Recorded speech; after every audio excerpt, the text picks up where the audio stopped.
नमस्ते दोस्तों, स्वागत है आपका आपके अपने चैनल द माइंडसेट पर।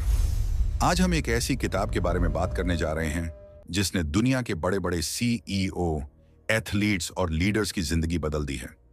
क्या आपने कभी सोचा है कि दो लोग जो एक ही स्कूल में पढ़ते हैं, एक ही जैसी कोचिंग लेते हैं, उनमें से एक बहुत आगे निकल जाता है और दूसरा वहीं रह जाता है? क्या यह सिर्फ किस्मत है या फिर टैलेंट?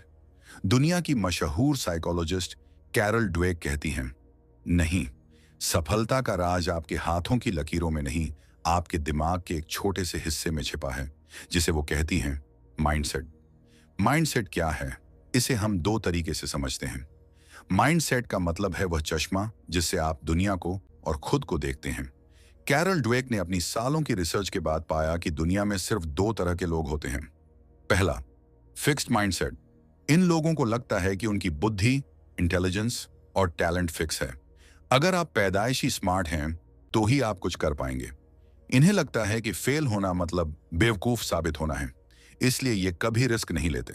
दूसरा, ग्रोथ माइंडसेट। ये वो लोग हैं जो मानते हैं कि दिमाग एक मांसपेशी की तरह है, जितना आप इसे चुनौती देंगे उतना ही यह बढ़ेगा। इनके लिए असफलता एक अंत नहीं बल्कि एक सबक है।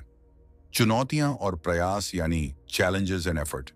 चलिए इसे एक उदाहरण से समझते हैं। मान लीजिए दो छात्र हैं, राहुल और अमित। राहुल का फिक्स्ड माइंडसेट है।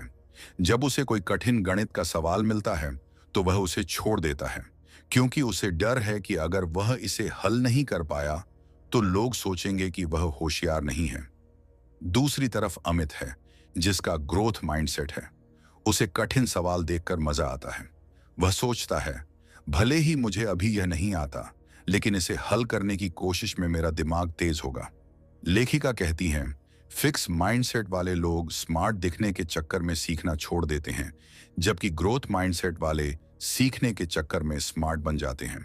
सफलता और असफलता का पैमाना यानी सक्सेस एंड फेलियर। वीडियो के इस हिस्से को ध्यान से सुनिएगा, क्योंकि यह आपकी सोच बदल देगा। फिक्स्ड माइंडसेट वाले के लिए सफलता का मतलब है दूसरों से बेहतर दिखना।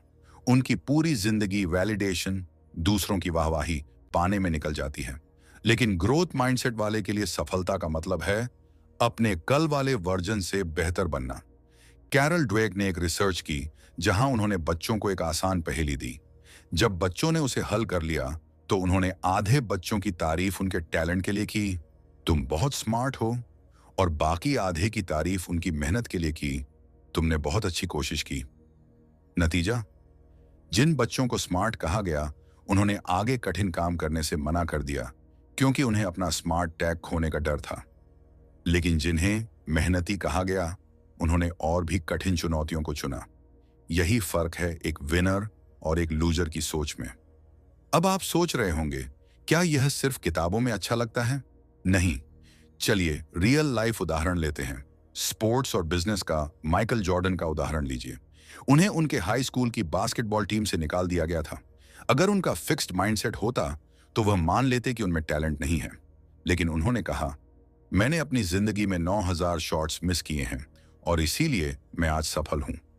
बिजनेस की दुनिया में एनरॉन जैसी कंपनियां डूब गईं क्योंकि उनके लीडर्स का माइंडसेट फिक्स्ड था। वे अपनी गलतियां मानने को नहीं थे।